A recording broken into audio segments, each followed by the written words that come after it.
Please welcome the 45th President of the United States of America. For Democrats prosecuting Donald Trump for allegedly inciting the Capitol siege, this was the trigger. We fight. We fight like hell. And if you don't fight like hell, you're not going to have a country anymore. The president had every reason to know that this would happen because he assembled the mob, he summoned the mob, and he incited the mob.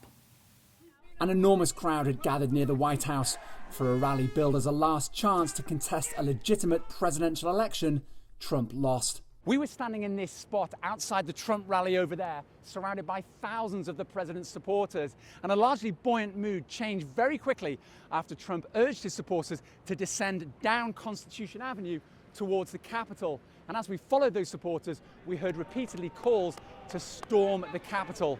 And shortly afterwards, the first reports began to break that it was indeed under siege. The riot lasted for hours, leaving 5 people dead. While Trump did record a video plea for his supporters to stop the violence towards the end of the siege, this wasn't enough for Democrat lawmakers forced to flee for their lives.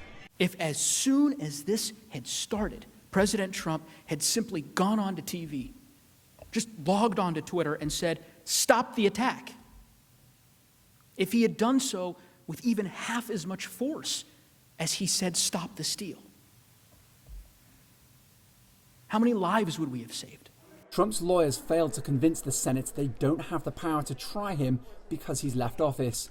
They're now focusing on denying his speech was tantamount to incitement, as well as claiming Democrats' true motivation is to stop him from running for president again if convicted. But one Republican senator who was previously intending to vote for blocking the trial changed his mind after listening to the opening statements from the defense.